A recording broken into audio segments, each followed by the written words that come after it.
rap music has a negative effect on teenagers in America. And now 3 claims were presented by the advocate in order to prove that the statement was true. And the 3 claims that the advocate gave were that, number 1, teens who listen to rap music are more likely to suffer from substance abuse. Number 2, rap lyrics promote violence, profanity, and use drug references.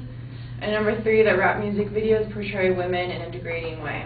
Now I'm not to prove that the claims that I just mentioned, in fact, do not prove that rap music has a negative influence on teenagers. And my claims are that, number 1, there is no evidence actually linking rap music with a greater incidence of substance abuse. Number 2, that rap is not the only genre of music that uses violence, profanity, and drug references in the music lyrics. And number 3, the fact that women dress inappropriately or dance suggestively has not been proven to have a negative influence on teenagers. For my first claim, the claim that there is no evidence linking rap music with a greater incidence of substance abuse, we have to look back at the earlier claim of fact speech, and only 1 study was given as evidence in proving that rap listeners were also higher substance abusers. For this study, the author surveyed only California community college students between the ages of 15 to 25, an age range that already has a higher percentage of substance abuse. And for the study to really be effective, it needed to use people outside the age range of 15 to 25 and people outside of California.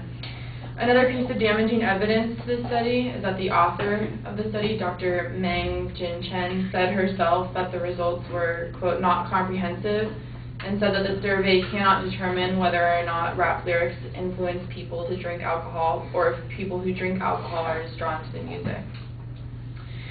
My second claim is that rap is not the only genre of music that uses violence, profanity, or drug references in the lyrics.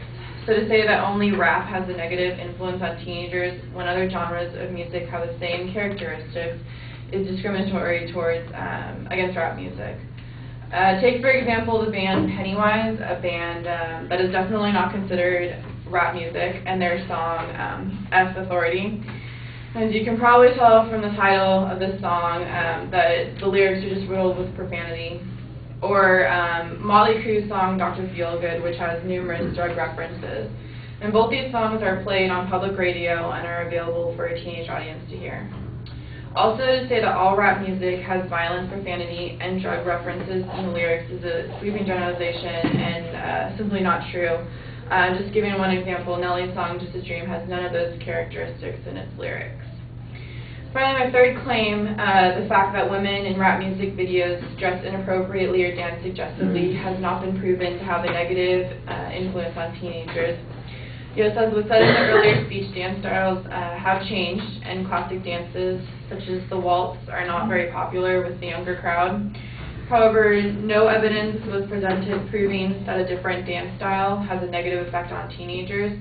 And simply because women in music videos are displayed with cars and money, which was said to insinuate that they too are possessions, it cannot be linked to negative effects without evidence proving that there's a direct correlation between the 2 factors.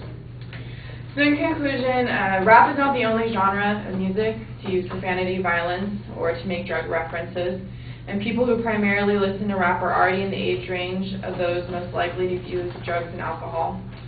And finally, no conclusion has been made to the, what some would say, inappropriate clothing or dancing of women in rap music videos with harmful effects on the youth. So needless to say, there is not sufficient evidence showing that rap music has a negative effect on teenagers in America. Thanks.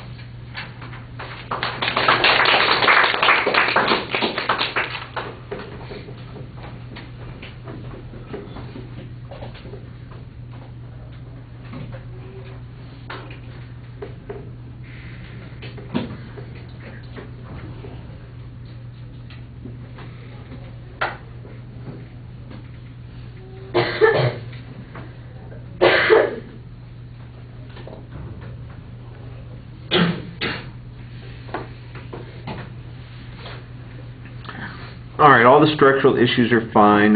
You sound like you're going to be making some counterclaims on a couple of points and putting the argument into context. On the first point, for instance, it's primarily a challenge to the one study. I think that you offer a pretty reasonable press on the study. The best issue that you have on that point is the limitation that's imposed by the author themselves, suggesting that the direction of causality can't really be determined. So that's a pretty useful piece of information to apply on that first point. Your movement to the second point was pretty clear. It's mostly, again, trying to put it into context and maybe minimizing the influence in comparison to other kinds of music. I'm not sure that the advocate suggested that other kinds of music could not have the same sort of effects, so there may be a presupposition on your part that's a little bit problematic. And in fact, the examples of Motley Crue and Pennywise may very well have produced these negative consequences, just as rap music has done so. I think that you're kind of using this as a diversion instead of discussing the evidence that the advocate actually used on this point. The good challenge that you had, I think, on this point was that there's a sweeping generalization about what the content of rap music is. You've only got the one example that you apply there, and it's an okay example, but I think that you could use a little bit more depth on this argument. This is the kind of argument that I think you could have given immediately after the speech without having had any time to do any research.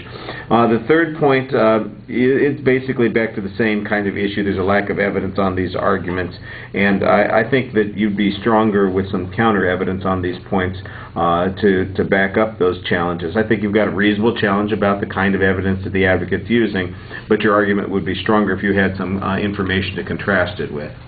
All right. Thank you. Megan Forey.